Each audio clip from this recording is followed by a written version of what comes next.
నెల్లూరులో అదొక high voltage seat. అక్కడ నేతల మధ్య ఫైట్ ఓ రేంజ్లో ఉంటుంది. ఒకరిపై ఒకరు మాటల దాడే కాదు, కేసులతో కొట్టుకోవడం కూడా అక్కడ హాట్ టాపిక్. గత ఎన్నికల్లో ఇద్దరు పోటీ పడ్డారు. అయితే ఓడిన వారు మంత్రయ్యారు, గెలిచిన వారు ఎమ్మెల్యే అయి ప్రజల్లో ఉంటూ వచ్చారు. 5 ఏళ్లు గడిచినా వారి మధ్య మంటలు మాత్రం ఇంకా చల్లారలేదు. నెల్లూరు జిల్లా సర్వేపల్లి నియోజకవర్గం జిల్లాలోనే హై వోల్టేజ్ ఉన్న సీటు. వ్యవసాయ శాఖ మంత్రి సోమిరెడ్డి చంద్రమోహన్ రెడ్డి, వైసీపీ నేత కాకాని గోవర్ధన్ రెడ్డి మరోసారి ఇద్దరు ఇక్కడ పోటీ పడుతున్నారు.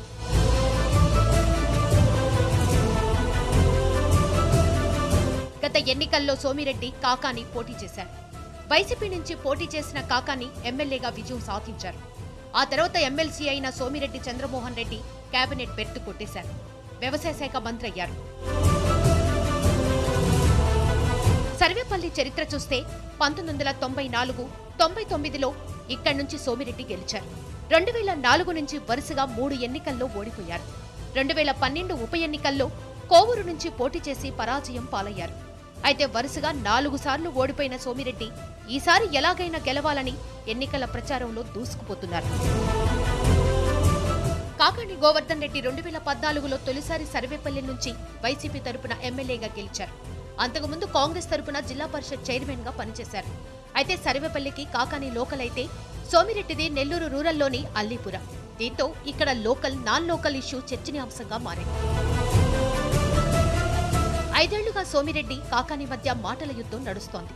కల్తీ మద్యం నుంచి భూ కబ్జాలు, విదేశాల్లో వందల కోట్ల ఆస్తుల వరకు వీరి మధ్య ఆరోపణలు ప్రత్యారోపణలు చేసుకుంటూ కోర్టులకు కూడా ఎక్కారు. రోడ్లు వేసిందంటూ చంద్రమోహన్ రెడ్డి అభివృద్ధి చేశాను కరెక్ట్ అయినటువంటి పద్ధతి కాదు. స్థానిక సంస్థలకు వచ్చినటువంటి నిధులతో జరిగినటువంటి కొద్దిపాటి అభివృద్ధి పనులు ఆయన నా ఖాతాలు అంటున్నాడు. మేము అడిగేది శాశ్వత ప్రాతిపదికన ఈ ప్రాంతానికి సంబంధించి ఆయన వల్ల వనగూరినటువంటి లబ్ధి. ఈరోజు నేను అడుగుతున్న జిల్లాకు సంబంధించి ప్రధానమైనటువంటి రైతాంగం ఆలోచన చేసేటువంటి సాగునీటి రంగం. సాగునీటి రంగంలో ఈరోజు 5 మండలాలు ఉన్నాయి. ముత్తుకూరు, తోటపల్లి గూడూరు మండలం ఈరోజు సోమశిల జలాశయం నుంచి నీళ్లు వచ్చేటువంటి ప్రాంతాలు. వెంకటాచలం మండలం ఒక భాగం సర్వేపల్లి రిజర్వాయర్ నుంచి నీళ్లు వస్తాయి, ఒక భాగానికి కనుపూరు కాలువ నుంచి నీళ్లు వస్తాయి. మనుపూరు కూడా ఒక భాగం కనుపూరు కాలువ నుంచి నీళ్లు వస్తాయి, కండ్లేరు జలాశయం నుంచి నీళ్లు వస్తాయి. సంగం బ్యారేజీ, నెల్లూరు బ్యారేజీ ఈ 5 సంవత్సరాల్లో మీరు పూర్తి చేయగలిగారా? అంటే రైతులకు సంబంధించి మీకు ఎటువంటి ఆలోచన ఉంది? కనుపూరు కాలువకు సంబంధించి మీరు నీళ్లు ఇవ్వగలిగారా? బండేపల్లి కాలువ అని చెప్పి 2014 ఎన్నికల్లో ఒక మాట చెప్పాడు. బండేపల్లి కాలువ పూర్తి చేయించి 2019 ఎన్నికల్లో ఓట్లు అడుగుతానన్నాడు. 2019 ఎన్నికలు వచ్చాయి. చంద్రమోహన్ రెడ్డి గారు బండేపల్లి అని చెప్పిన మాటల సందర్భంలో ఒక్కొక్కసారి ఒక్క పార మట్టి ఎత్తున్నా కూడా బండేపల్లి కాలువ పూర్తి అయిపోయింది దేశానికి. అన్నిసార్లు మాట్లాడాడు ఆ కాలం గురించి. ఎక్కడ వేసిన గొంగళ అక్కడే ఉంది. చేసిన పనులు చూసి రికార్డ్ సర్వేపల్లి చరిత్ర. ఇక్కడుండే బ్యాక్వర్డ్ మండలంలో 24,500 ఎకరాలకి లిఫ్ట్, దక్షిణ కాలువ 10,500 ఎకరాలకి దక్షిణ కాలువ extension, Somasila forest clearance, Telugu Ganga forest clearance. ఏ ఇంట్లోకి అడుగు పెట్టినా రుణమాఫీ 3 వంతులు ఇచ్చాము, కొరవ 2 వంతులు ఇస్తున్నాం. ఏ ఇంట్లో చిన్న రైతైనా అరెకరా అయినా అన్నదాత సుఖీభవ 15,000 రాబోతుంది. ఏ ఇంట్లో 2-3 ఆడపడుచులున్నా పసుపు కుంకుమ. ఆ ఇంట్లో ఎవరైనా వృద్ధులు, వికలాంగులు, వితంతువులు ఉంటే నెలకు 2,000, సంవత్సరానికి 24,000, 5 సంవత్సరాలకు 1,20,000 పింఛను. ఇది ఏదైనా తీసుకోండి. అక్కడ మొత్తం జనాభాని 18 ఏళ్ళు 70 ఏళ్ల మధ్య వాళ్ళ జీవితాలు ఇన్సూరెన్స్ చేయించాం.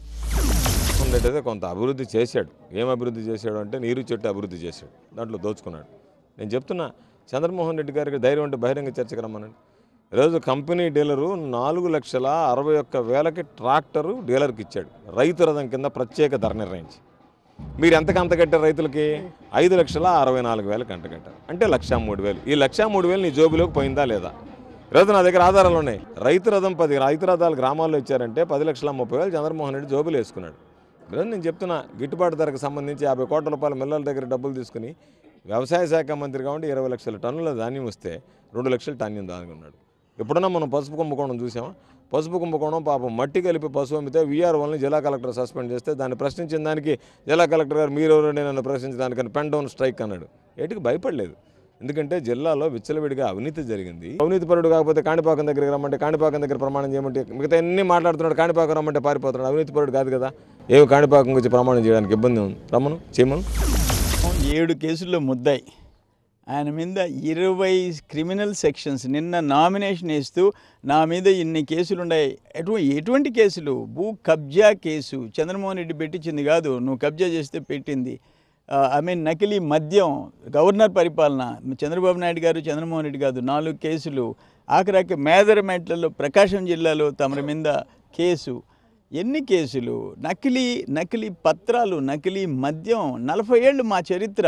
నేను 7 సంవత్సరాలు మంత్రి, 3వ మంత్రి. మా మేనమామ 10 సంవత్సరాలు మంత్రి, 17 సంవత్సరాలు, 40 years. మాది క్లీన్ హిస్టరీ.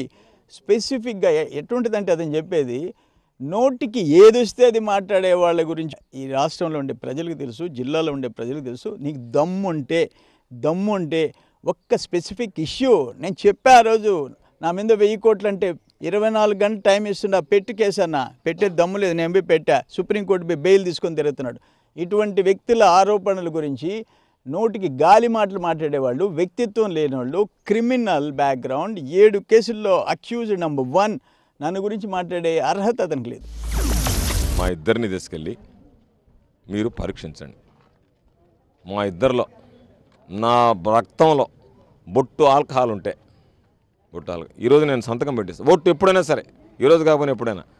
నాకు చంద్రమోహన్ రెడ్డి లాగా వాటర్ బాటిల్స్లో మద్యం కలుపుకొని తాగి కలర్ బాటిల్స్లో తాగే అలవాటు నాకు లేదు. ట్రైన్లో కూర్చొని ఆ దౌర్భాగ్యం, అటువంటి ప్రత్యర్థి నాకు దొరకడం. మంచి నియోజకవర్గం, నా దౌర్భాగ్యం కొంత ఇటువంటి ప్రత్యర్థి దొరికాడు నాకు. ఏం చెప్పాలో తెలియనటువంటి ప్రత్యర్థి. కాబట్టి పాపం అతను స్కాచ్ గీచి అని బ్రాండ్లు బ్రహ్మాండంగా ఉన్నాడు. ఇప్పుడేం ఇబ్బంది లేదు. మామూలుగా స్కాచ్ కూడా జనాలకు ఇవ్వగలిగేటువంటి పరిస్థితిలో ఉన్నాడు. అందుకని చెప్పి స్కాచ్ పంపిణీ చేయగలడు చంద్రమోహన్ రెడ్డి. మామూలుగా స్కాచ్ కూడా కాదు, జానీ వాకర్ ఇచ్చినా కూడా పెద్ద ఆశ్చర్యపడలేదు. ఆ స్టైల్లో ఉన్నాడు. ఇప్పుడు బ్రహ్మాండంగా ఉంది. రైతు రథం జోరుగా ఉంది, నీరు చెట్టు బ్రహ్మాండంగా ఉంది, ప్రాజెక్టులు బ్రహ్మాండంగా ఉన్నాయి, బండేపల్లి కాలం ఒకటి వచ్చింది. ఏది పెట్టినా సరే అక్కడ యాష్ పాండ్లు బ్రహ్మాండంగా చేశాడు. యాష్ పాండి అన్నారు అందరూ. బాగా జోరుగా ఉన్నాడు, ఇబ్బంది లేదు. ఒక 100-200 కోట్లు కూడా ఖర్చు పెట్టినా కూడా పెద్ద నష్టమే లేదు, పెట్టగలరు. ఈ గవర్నెన్స్ రిజీమ్ 8 మంది రిటైర్డ్ ఎంప్లాయీ రూపాయి కూడబెట్టుకొని నీ పక్కన వావలేటిపాడులో నీ పొలం పక్కన ఉండేవి కబ్జా చేసినావు. రిటైర్డ్ ఎంప్లాయీస్, వాళ్ళు పెట్టిన కేసు నకిలీ పత్రాల కేసు. ముఠాన్ని తీసుకొని వచ్చి జైల్లో పెట్టారు. నేను, నా భార్య, నా కొడుకు మేమేమన్నా దావూద్ ఇబ్రహంలు అనుకున్నాడా? నకిలీ పాస్పోర్ట్తో విదేశాల్లో అక్రమంగా ఆస్తులు. సింగపూరు, మలేషియాలో ఒక ఇండియన్ పోయి అక్రమంగా ఆస్తులు దాచిపెట్టుకునే చట్టాలు అక్కడ ఉన్నాయా? ఉరిదీస్తారు అక్కడ. అందుకే నోటికి బరి తెగించి ఒక శాసనసభ్యుడు సభకు పోకుండా ప్రతి నెల 1వ తేదీ జీతాలు తీసుకుంటూ ఇటువంటి విర్రవీగి బరి తెగించి మాట్లాడితే డెఫినెట్గా ప్రజలు గుణపాఠం చెప్తారు.